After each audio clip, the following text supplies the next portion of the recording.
Nowadays, I don't really talk about many things that are rather new.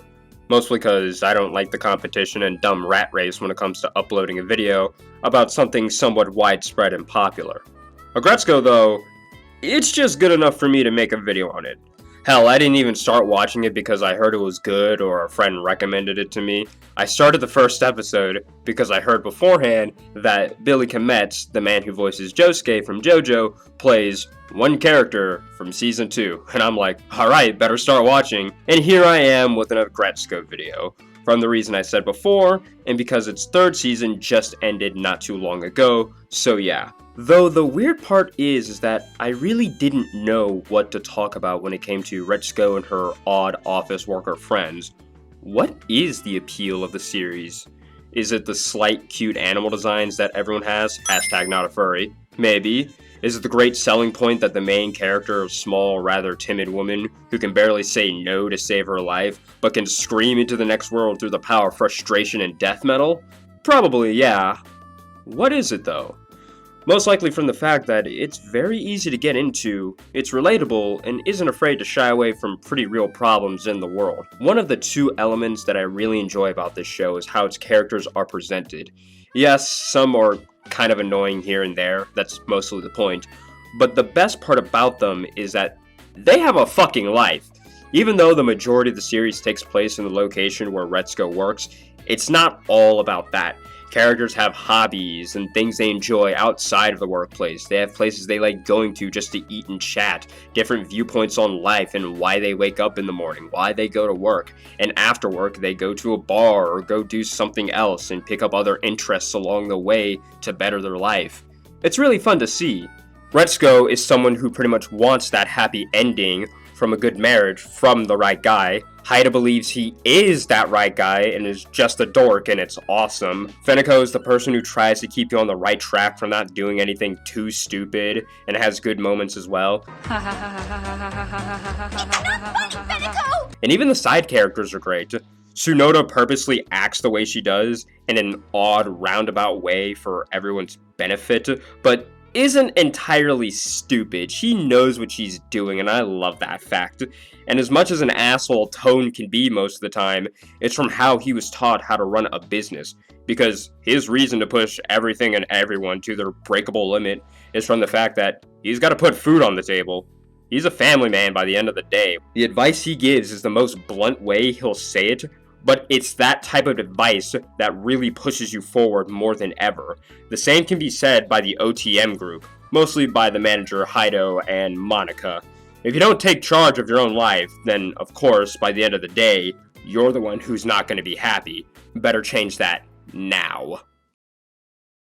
From now on, I'm gonna reach for the stars! The sky's the limit!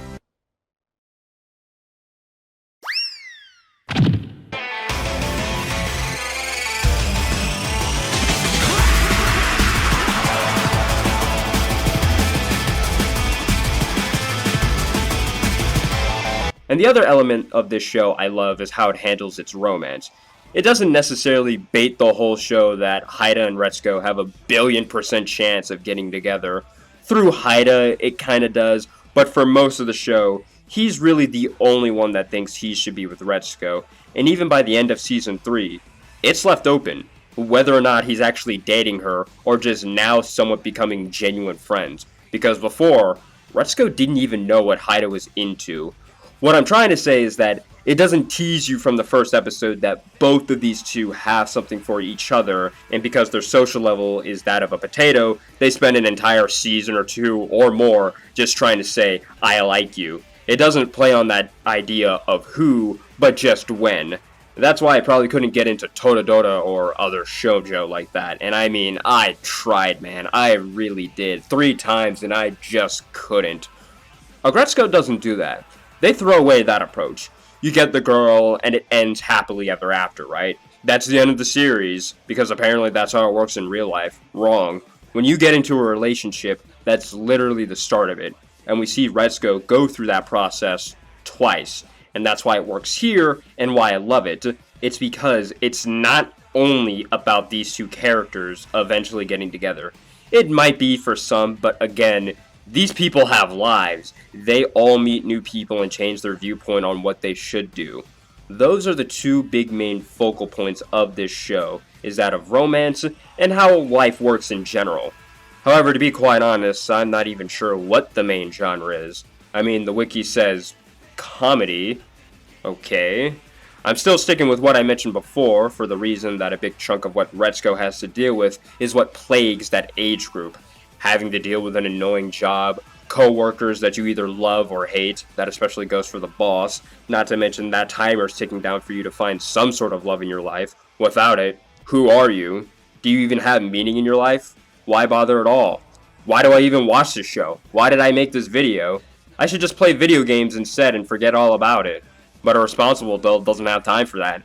Having to deal with that on a consistent and daily basis is a headache and a half, and that's what Aggretsuko has to go through. It's cute on the surface level, but the longer it goes on, it gets more real. These are questions that are applied and asked outside of the show. What do you want to do with your life? What happens when you think you found the right person? What happens if I change one aspect of my life to another?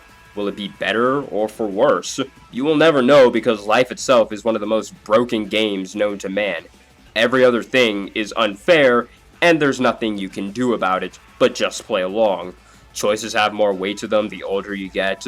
There are those who accept that concept, and then there are others who struggle against it, but will eventually come around, mature, and understand and adapt to their life and what makes it better for them. Even when it hurts, you keep moving forward. Because when you do, you're already a little stronger than yesterday.